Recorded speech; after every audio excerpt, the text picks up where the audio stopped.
ஸ்ரீமத் பாகவத்தில் இப்போ நம்ம சுதாமா சரித்திரம் பார்க்க போகிறோம். கண்ணன் குருகுலத்தில் படிக்கும்போது பால்ய சிநேகிதன் தான் சுதாமாங்கிறவர். அவர் தான் குச்சேலர்னு அழைக்கப்படுகிறார். ஏன்னா பரம ஏழை, குழந்தைகளுக்கு பால் கூட இல்லை. ஒரு நாள் குச்சேலோட மனைவி சொன்னால், உங்கள் நண்பன் துவாரகையில் அரசராக இருக்கிறாரே, குழந்தைகளுக்கு உணவிற்காக ஏதாவது கேட்கக்கூடாதா அப்படின்னா. நட்பை சாப்பாட்டிற்காக கொச்சைப்படுத்தக்கூடாது என்றார் குச்சேலர். மனைவி சொன்னால், கூட படித்த நண்பன் பரம ஏழையாக இருப்பது உங்கள் நண்பனுக்கே இழுக்கு, அதனால் நம்ம ஏழ்மையை சொல்ல வேண்டும் என்று வற்புறுத்தினாள். குச்சேலருக்கு இஷ்டமே இல்லை. ஆனாலும் கண்ணனை தரிசிக்கும் பாக்கியம் கிடைக்கும் என்பதற்காக சம்மதித்தார். பெரியோர்களையோ குழந்தைகளையோ நோயாளிகளையோ ஆச்சாரியர்களையோ பார்க்க போனாலே, அது தெய்வத்தை பார்க்க போனாலோ வெறும் கையோடு போகக்கூடாது இல்லையா? அதனால் குச்சேலரிடம் ஒரு பிடி அவல் 2-3 பேர்கிட்ட கேட்டு அதை கிழிந்த ஒரு துணியில் கட்டி கொடுத்தாள் அவருடைய மனைவி. குச்சேலருக்கு தன்னை உள்ளே விடுவார்களா என்றே சந்தேகம். இந்த கிழிந்த துணியில் சுற்றப்பட்ட அவளை இடுப்பில் சொருகி கொண்டு கிளம்பி விட்டார். பாவம், நடந்து நடந்து வெகு தூரத்தில் உள்ள துவாரகைக்கு வந்தார். அந்த வீதியில் இருக்கும் மாட மாளிகையை பார்த்ததுமே கைகால்கள்லாம் நடுங்கி விட்டன.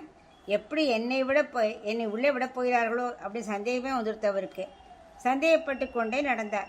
ரொம்ப தூரத்தில் குச்சேலர் வருவதை உப்பரிகையில் இருந்து ருக்மணியோடு இருந்த கண்ணன் பார்த்தார். உடனே கிடு கிடு என கீழே இறங்கி ஓடினார். பட்டு பீதாம்பரம் கலைய ருக்மணி இவர் பின்னாடியே ஓடி வர தெருக்கோடி வரை வந்துட்டார். வந்து குச்சேலரின் கையை பிடித்து ஆசையோடு கூட்டி வந்தார். இப்போதான் என்னை பார்க்க தோணிதா உனக்கு அப்படின்னு அழைச்சிட்டே வந்தார். அவரை பெரிய சிம்மாசனத்தில் அமர்த்தி அவருக்கு அர்க்கியம் பார்க்கியம் ஆச்சமனம் சந்தனம் புஷ்பம் எல்லாம் சமர்ப்பித்து விட்டு கையில் ஒரு பெரிய விசிறியை எடுத்து விசிறினார். தான் ஒரு பக்கம் விசிற, இன்னொரு பக்கம் தன் மனைவி ருக்மிணி பிராட்டியை விசிற சொன்னார். அப்படி 2 பேர் விசிறின்னு இருக்கும்போது இப்போ தான் கண்ணன் பேச ஆரம்பிக்கிறார். குருகுலத்தை நானும் நீ ஒன்றா படிக்கும்போது நினைவிருக்கா குச்சேலா? எவ்வளவு நன்னா இருந்தது. ஒரு நாளைக்கு நம்ம ஆச்சாரிய வீட்டில் அவள் அம்மாவுக்கு சிராதம் சொன்னார். அப்போ நம்ம என்ன பண்ணோம்? முதல் நாளே சுள்ளி காய்கறி எல்லாம் எடுத்து கொண்டு வரதுக்காக காட்டிற்கு வந்தோம். சாயங்காலம் திரும்பி வருவதற்குள்ளே பார்த்தா மழை பெரிதாக கொட்ட ஆரம்பித்து விட்டது. ராத்திரி முழுசும் அங்கேயே இருட்டிலேயே இருந்தோம். மறுநாள் காலை ஒரு 3:30 மணிக்கு ஆச்சாரியர் நம்மை தேடி வந்துட்டார். அப்போது நாம் இருவர் அப்படியே குளிரில் நடுங்கின்னு இருந்தோம். ஆச்சாரியர் நம் தலையில் கை வைத்து ஆசீர்வாதம் பண்ணி, அனைத்து நீங்கள் எல்லோரும் நன்னா வாழ்க்கையில் வருவேள் அப்படின்னு நன்னா ஆசீர்வாதம் பண்ணார். உனக்கு நினைவு இருக்கா அப்படின்னார். அதாவது குரு பக்தியோடு இருக்கிறீர்களே அப்படின்னு சொன்னாரா? அது போலவே சுதாமா, நாம் இருவரும் நன்னா இருக்கோம் இல்லையா அப்படின்னு கண்ணன் சொன்னார். சுதாமாவிற்கு என்ன சொல்வதுன்னே புரியலை. சுதாமாவை பொறுத்தவரை கண்ணிடம் கையேந்த மாட்டேன் என்று இருந்தாரே, அதுதான் நன்றாக இருந்ததற்கு அர்த்தமே தவிர பணத்திற்கு அல்ல. குணத்திற்கு நன்மை சொன்னாரா? பகவானே சொல்லியிருக்கிறாரே, யாருக்கு நான் அனுகிரகம் செய்ய நினைத்தாலும் அவருடைய செல்வத்தை எடுத்து விடுவேன் என்று தானே சொல்லியிருக்கிறார். செல்வம் இருந்தால் பக்தியே வராது. சுதாமா இவரிடம் கேட்கக்கூடாதுன்னு நல்லா தீர்மானம் ஆயிட்டார். கண்ணா, நான் வந்து உன்னை தரிசித்தது மிகுந்த திருப்தி. சரி, நான் கிளம்புறேன் அப்படின்னார். கண்ணன் ஒன்றுமே பேசலை. சுதாமா கிளம்பும்போது தான் மனைவி கொடுத்ததை கொடுக்கவே இல்லையே அப்படின்னு சொல்லிட்டு அப்படி இடுப்பில் கையை வச்சார்.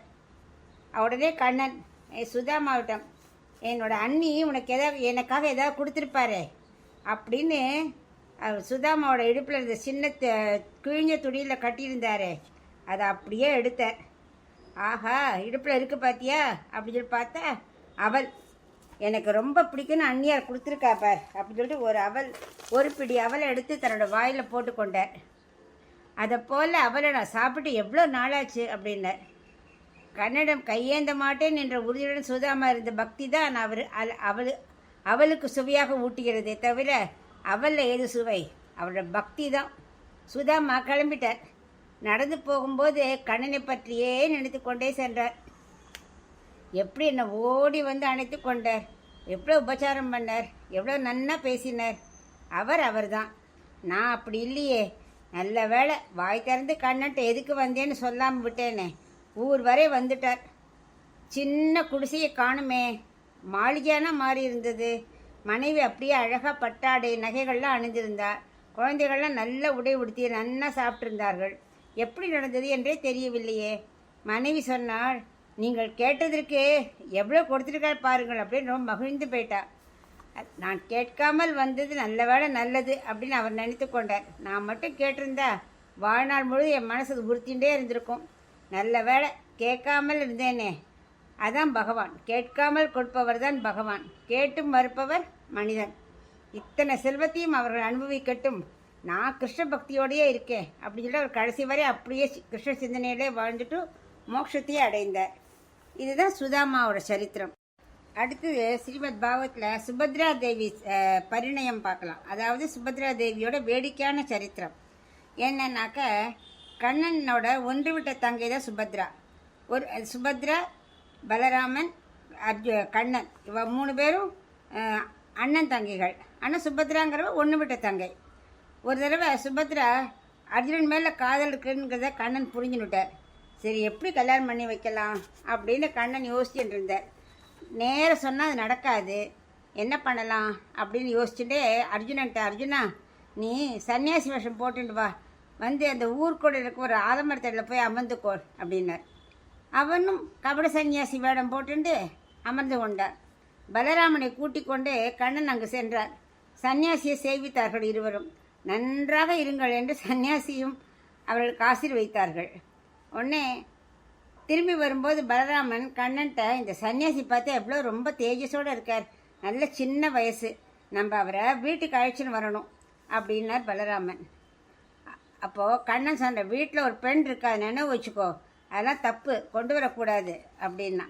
கண்ணன் எது சொன்னாலும் பலராமன் எப்போவுமே ஆப்போசிட்டாக தான் பண்ணுவார். அதனால தான் கண்ணன் இப்படி சொன்னார்.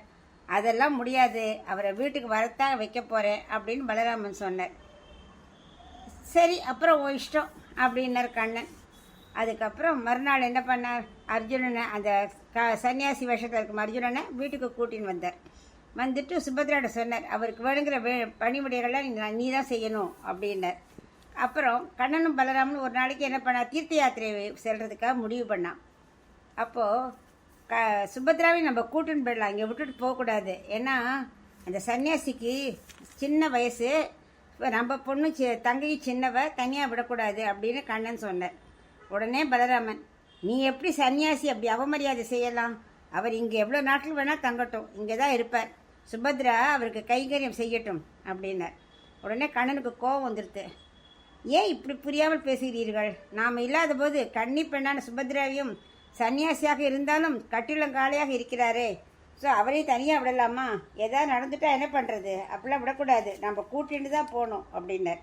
உடனே பலராமன், சன்னியாசியில் இப்படி தவறாக பேசாத கண்ணா, அவர்கள் ஆத்ம ஞானம் உள்ளவர்கள், வைராகியம் மிக்கவர்கள், அவர் ஆசீர்வாதம் பண்ணால் நம்ம சுபத்ராவுக்கு நல்ல இடத்துல கல்யாணம் நடக்கும் அப்படின்னார். உடனே கண்ணன், என்னமோ போ, நீ சொல்கிற சரி அப்படின்னு 2 பேரும் கிளம்புறதுக்கு டிசைட் பண்ணிட்டா, பிளான் பண்ணிட்டா, கிளம்பிட்டா. அப்போது வாசல் வரைக்கும் வரும்போது பலராமன் கொஞ்சம் முன்னாடி போயிட்டார். கண்ணன் கொஞ்சம் வாசல்லே நின்றுட்டு காவல்காரன்ட்ட சொல்கிறார், காவலாளியாக நிற்பாளியா, அவள்கிட்ட காதோட ஒரு ரகசியம் சொன்னார். அதாவது உள்ளே இருக்க இருவரும் வெளியே போனால் நீ தடுக்காத, அவள் போனால் போட்டோம், தடுக்கக்கூடாது அப்படின்னார்.